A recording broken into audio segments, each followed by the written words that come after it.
kwa jina la Yesu. Asumbuliwa na ile roho, nachia moto, nachia moto, nachia moto hiyo roho na hiyo hali. Kama ni ukivunja kurithi kwa ndugu na jamaa, kuanzia leo utakiona tena. Sema amina. Wewe ndio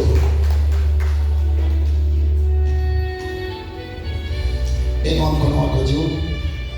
Kataa roho ya mauti upande wa babako. Sema Bwana Yesu, nakataa roho ya mauti upande wa babangu ambayo hata katika maisha yangu inaniwinda mno. Kwa jina la Yesu nakataa. Sitakufa bali nitaishi.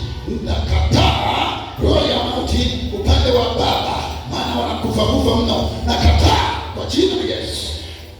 Sema Bwana Yesu, ikiwa roho hiyo imo ndani mwangu, tangu sasa nitoke kwa moto kwa jina la Yesu. Roho ya mauti katika ukoo, na kuapiza kwa moto ndani ya dada huyu, na kuapiza kwa moto, na kuapiza kwa moto, usije ukamtoa kabla ya wakati wake. Mungu nakushukuru, namfunika kwa damu ya Yesu. Amen. Kana washika wewe njoo sasa. Semeni sasa. Huyu dada alikuwa ameolewa Kigoma miaka mingi, baadaye wameachana na yule baba ni Muislamu. Amerudi, alikuwa na changamoto ya kiafya, Bwana akamfungua. Hajapata mume, yuko peke yake na amerudi kwa wazazi wake. Baadaye atakuwa na chumba chake. Maana ya miujiza au neema ya Mungu.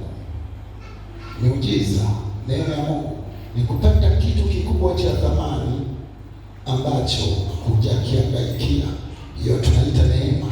Neema ya wokovu tuliopewa na Mungu sio ya kuchezea. Hatunapokuja jioni kama hii ya leo kwa ajili ya Bwana, ni kwa sababu ya neema ya Mungu iliyokufanya uje na kumheshimu Mungu wako. Mimi nasema hivi, kwa wale ambao watasikiliza sana, Mungu atatembea nao na atalinda maisha yao sana. Wakati huu nikasema sio watu wakati wa kucheza wala kumfuatilia mtu mwenye wokovu wa miaka mingi. Wengi waliookoka kwa muda mrefu, Bwana alikuwa ananiambia wakati naombea kanisa, wanakuwa sugu, wenye kujiamini na kujisimamia na kuona haistahili hata kuongozwa, hata kuonywa, hata kuelekezwa. Kwa hiyo kila anayekuwa hapa Kalvari, Bwana kaniambia inaingia roho ya kujiamini na kujisimamia na kutaka kujiongoza. Hapo ndipo wanapochekwa na shetani, tayari wanadonolewa kwa kitu kinachoitwa kiburi. Watatembea na utumishi lakini kiburi. Kisha kazi. Hata siku ya mwisho unaikosa mbingu. Kiburi. Sasa, Mungu wetu ni Mungu wa neema. Tukisema neema ni kitu kikubwa unachokipata bila kushughulika. Lakini Mungu wetu pia ni Mungu wa miujiza. Nataka nitamke mbele za Bwana, usiogope. Sema amina. Na kanisa likiwepo, usiogope, sema amina. Najua uko kwenye nyakati zako, umetoka kwenye nyakati zako na huna mume, ndio. Usiogope, sema tena amina. Usiogope mara ya pili, ya tatu usiogope, nenda madhabahuni. Sasa alipokuwa anaingia huyu dada, kwa kile ambacho nataka niombe Mungu akitimize. Maana ya muujiza ni nini? Ndio hivi. Kaza hivi. Sasa uwe mjamzito bila mwanamume. Maana Mungu amemwona huyu anaumia sana, hana mtoto na hajachumbiwa wala na nani, huku imani ameishika sana. Bwana alikuwa ananiambia wakati anapita pale mbele, akiamini tu huyu ananianza. Akiamini vile akiamini. Maana ya muujiza ni nini? Ni Mungu kutenda mambo makubwa ya ajabu ambayo mwanadamu hawezi akayafanya. Kwangu mimi nasema inawezekana. Sema amina.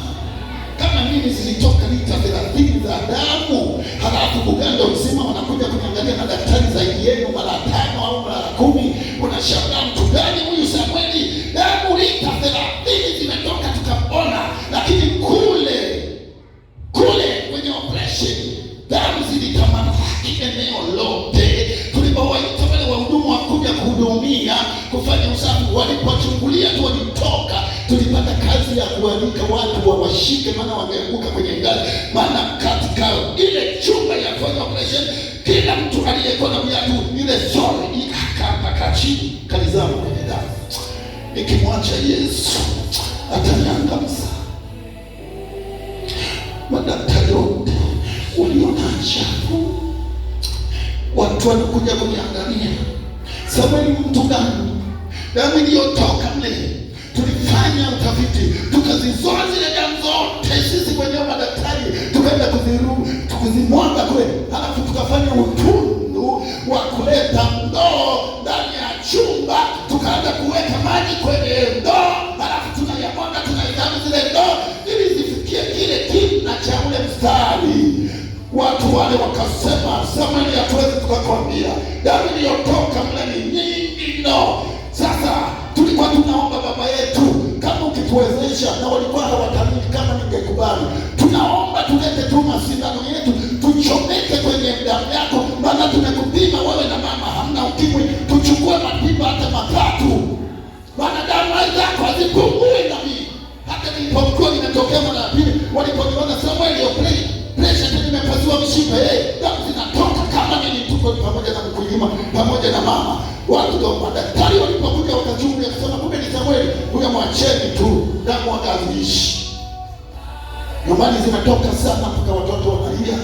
Halafu kule madaktari wanasema, nimekaa siku 3 pale, mama wawili anakuja na nipa sadaka ya kunisindikiza ya kutosha kinamna fulani ya kuongezea. Mungu ambariki.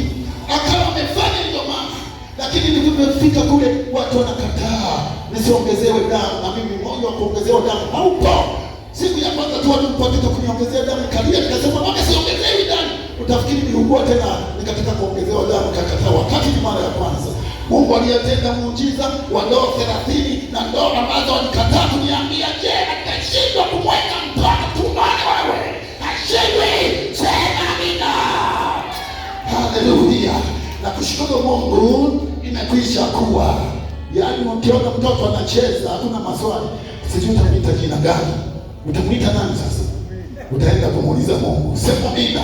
Tusimame kabisa. Shikilia sadaka yako. Mimi ndo namaliza.